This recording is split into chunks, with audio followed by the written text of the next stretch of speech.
Assalamualaikum warahmatullahi wabarakatuh. Selamat pagi anak-anak. Bagaimana kabarnya hari ini? Semoga kita semua selalu diberikan keberkahan, kesehatan oleh Allah Subhanahu wa taala. Amin ya rabbal alamin.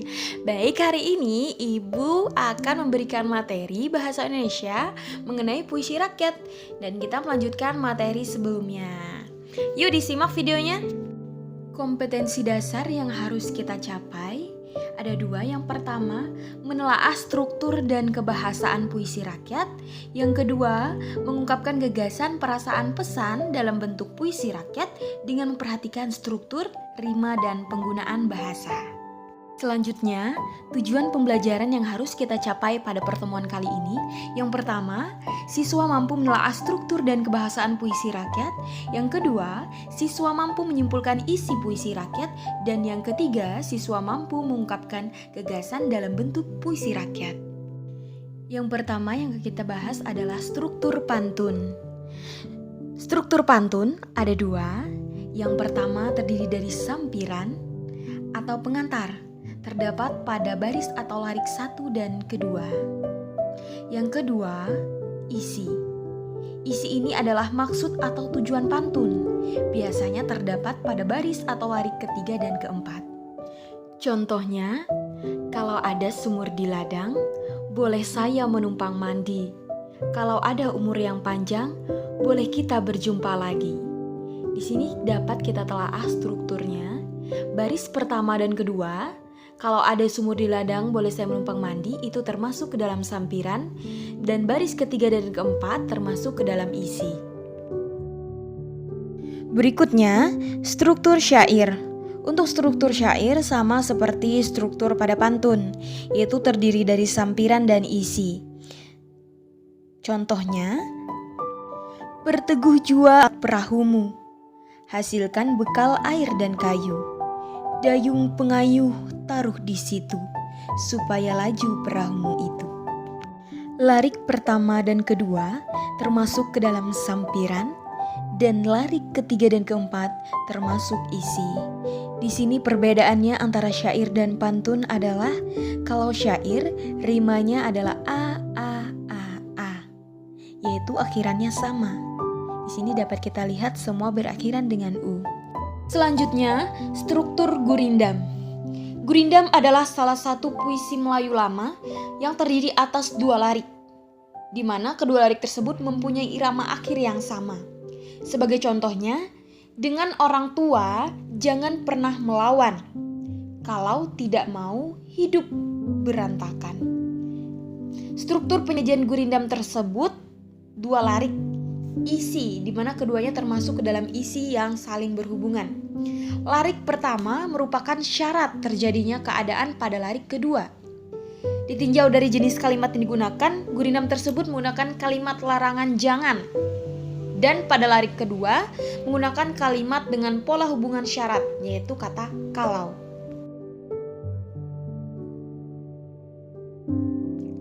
Selanjutnya, kebahasaan dalam puisi rakyat.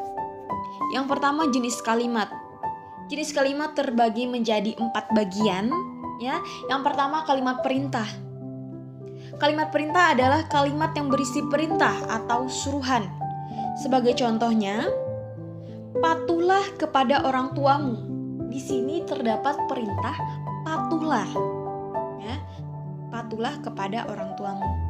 Yang kedua, ada kalimat saran, di mana kalimat saran adalah kalimat yang berisi saran kepada orang lain untuk hal kebaikan. Nah, biasanya menggunakan kata sebaiknya.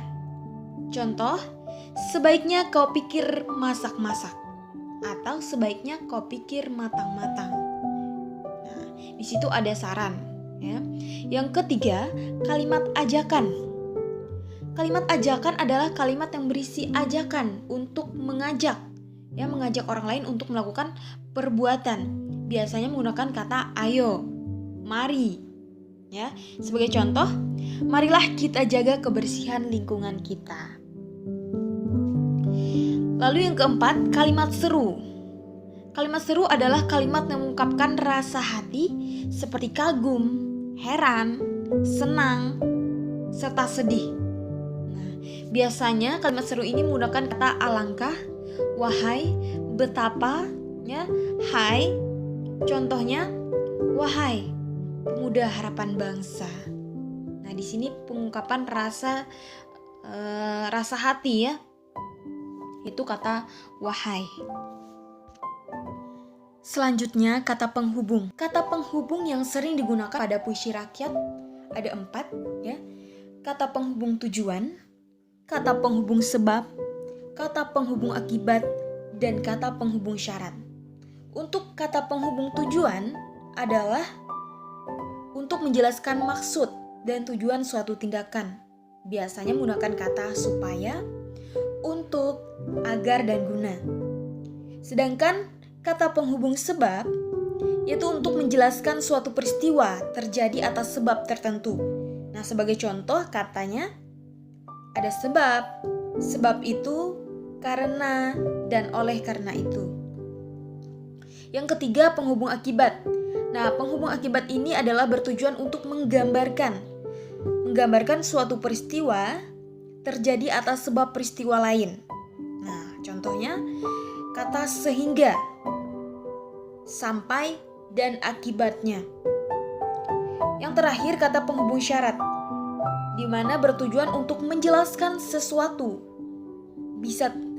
bisa terpenuhi jika syarat yang ada dipenuhi. Contohnya jika, jikalau, apabila, asalkan, kalau, dan bila mana.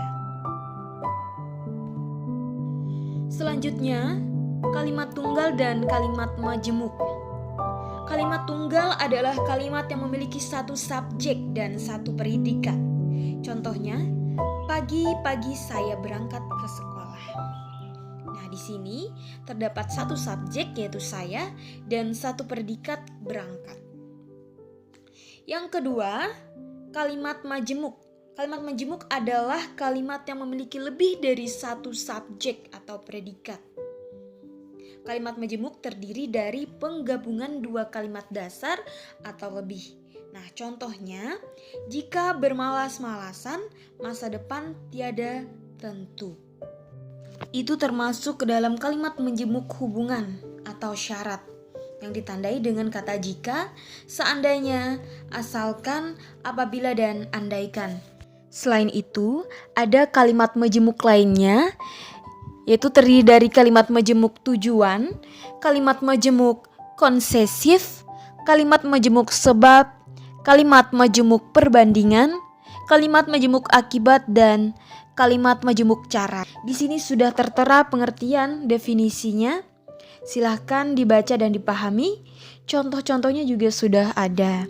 Nah, untuk anak-anak semua, jika ada pertanyaan kita lanjut ke via grup WhatsApp. Ya, untuk tugas nanti di akhir video akan Ibu beri. Terima kasih, Ibu akhiri. Wassalamualaikum warahmatullahi wabarakatuh.